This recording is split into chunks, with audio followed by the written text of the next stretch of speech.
ವಾಲ್ಮೀಕಿ ಅಭಿವೃದ್ಧಿ ನಿಗಮದ ಅನುದಾನ ದುರ್ಬಳಕೆ ಪ್ರಕರಣ ಆರೋಪಿ ಬಿ ನಾಗೇಂದ್ರ ಅವರಿಗೆ ಮಂತ್ರಿ ಪಟ್ಟ ಕೊಟ್ಟಿರುವುದನ್ನು ಖಂಡಿಸುತ್ತೇವೆ.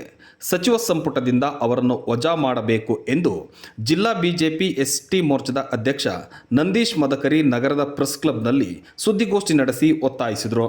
ಭ್ರಷ್ಟಾಚಾರ ಮಾಡಿದಂತಹ ಬಿ ನಾಗೇಂದ್ರ ಅವರನ್ನು ಮತ್ತೆ ಸಚಿವ ಸಂಪುಟಕ್ಕೆ ತೆಗೆದುಕೊಂಡಿದ್ದಾರೆ.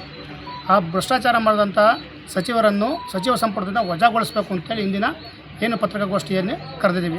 ವಿಚಾರ ಏನಪ್ಪ ಅಂದರೆ, ಇಂದಿನ ಸರ್ಕಾರದಲ್ಲಿ ಮಾನ್ಯ ಮುಖ್ಯಮಂತ್ರಿಗಳಾದಂಥ ಸಿದ್ದರಾಮಯ್ಯರ ನೇತೃತ್ವದಲ್ಲಿ ಬಿ ನಾಗೇಂದ್ರ ಅವರು ಪರಿಶಿಷ್ಟ ವರ್ಗಗಳ ಕಲ್ಯಾಣ ಇಲಾಖೆ ಸಚಿವರಾಗಿದ್ದರು.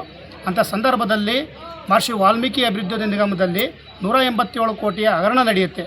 ಈ ಹಗರಣದ ಏನು ರೂವಾರಿ ಯಾರಪ್ಪ ಇದ್ದರೆ ಅದು ಬಿ ನಾಗೇಂದ್ರ ಯಾಕೆ ಈ ಹಗರಣ ಮಾಡಿದರು ಅಂದರೆ, ಅವ್ರ ಕೈಲಿ ರಾಜ್ಯ ಸರ್ಕಾರನೇ ಮಾಡಿಸಿದ್ದು. ಅಂದಿನ ಏನು MP ಚುನಾವಣೆ ಮತ್ತು ತೆಲಂಗಾಣ ಚುನಾವಣೆ ಇರ್ತಿದೆ, ಆ ಚುನಾವಣೆಗೆ ಹಣದ ಕ್ರೋಢೀಕರಣಕ್ಕಾಗಿ ಏನು ಕಾಂಗ್ರೆಸ್ಸು ಸರ್ಕಾರ ನಾಗೇಂದ್ರನ ಕೈಯಲ್ಲಿ, ನಾಗೇಂದ್ರ ಜಸ್ಟ್ ಪಾತ್ರಧಾರಿ, ಇದರ ಸೂತ್ರಧಾರಿ ಯಾರಪ್ಪ ಅಂದರೆ ಕಾಂಗ್ರೆಸ್ ಪಕ್ಷ. ಹಾಗಾಗಿ ಈ ಒಂದು ಭ್ರಷ್ಟಾಚಾರದ ಆರೋಪ ಏನು ನಾಗೇಂದ್ರ ಮೇಲೆ ಬಂತು, ಆ ನಾಗೇಂದ್ರರವರು ರಾಜೀನಾಮೆ ಕೊಟ್ಟಿದ್ದರು. ಅಲ್ಲಿ CBI ತನಿಖೆ ದೋಷಾರೋಪ ಪಟ್ಟಿ ಸಲ್ಲಿಸಿತ್ತು. ಆ ಒಂದು ದೋಷಾರೋಪ ಪಟ್ಟಿನಲ್ಲಿ ಅವರು ತಪ್ಪಿತಸ್ಥ ಅಂತ ಪ್ರೂವ್ ಆಗಿದ್ದರೂ ಸಹ ಇವತ್ತು ಅವರಿಗೆ ಮತ್ತೆ ಪುನಃ ಸಚಿವ ಸಂಪುಟದಲ್ಲಿ ಸ್ಥಾನವನ್ನು ನೀಡಿದ್ದಾರೆ.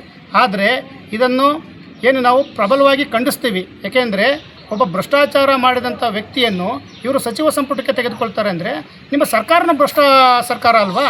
ಹಾಗಾಗಿ ಈ ಕೂಡಲೇ ನಾಗೇಂದ್ರರವರನ್ನು ಏನು ಸಚಿವ ಸಂಪುಟದಿಂದ ಕೈ ಬಿಡಬೇಕು.